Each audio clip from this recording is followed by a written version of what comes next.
హైదరాబాద్లో నెల రోజుల పాటు సాగిన ఆషాఢ మాస బోనాల వేడుకలు అత్యంత వైభవపేతంగా సాగాయి. పాతబస్తీలోని లాల్ దర్వాజా బోనాలను ఘనంగా నిర్వహించారు. అమ్మవారి దర్శనం కోసం నగరం నలుమూలల నుంచి భారీ సంఖ్యలో భక్తులు తరలి రావడంతో లాల్ దర్వాజా పరిసరాలు కిక్కిరిసిపోయాయి. డప్పు చప్పుళ్లు, పోతురాజుల నృత్యాలతో లాల్ దర్వాజా అమ్మవారి ఆలయ పరిసరాలు మారుమోగాయి. మహిళలు సంప్రదాయబద్ధంగా బోనాలు సమర్పించి అమ్మవారిని దర్శించుకున్నారు.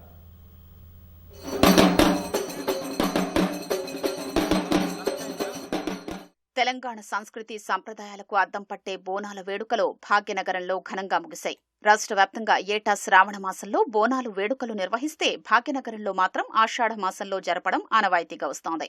ఆషాఢం మాసం తొలి ఆదివారం గోల్కొండ కోటలోని జగదాంబిక అమ్మవారికి తొలి బోనం సమర్పణతో వేడుకలు అట్టహాసంగా మొదలయ్యాయి. అనంతరం బల్కంపేట, సికింద్రాబాద్ లష్కర్, లాల్ దర్వాజా సింహవాహిని అమ్మవారి బోనాల జాతర వైభవంగా సాగింది.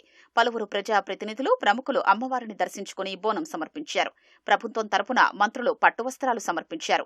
పెద్ద సంఖ్యలో తరలివచ్చిన భక్తులతో లాల్ దర్వాజా పరిసరాలు కిక్కిరిసిపోయాయి. భారీగా వచ్చిన మహిళలు అమ్మవారికి బోనం సమర్పించి చల్లగా చూడాలని మొక్కులు చెల్లించుకున్నారు.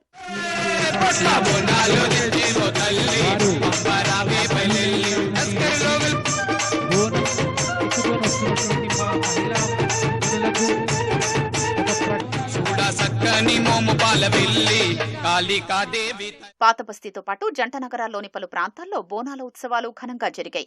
ఖైరతాబాద్లోని శ్రీ మహంకాళి అమ్మవారిని పెద్ద సంఖ్యలో భక్తులు దర్శించుకున్నారు. బేగం బజార్లోని శ్రీ భూలక్ష్మీ మాత దేవాలయంలో సందడిగా బోనాల వేడుకలు జరిగాయి. పలు ఆలయాల్లో పోతురాజుల విన్యాసాలు, డప్పు చప్పుళ్లతో ఆలయాలు మారుమోగాయి.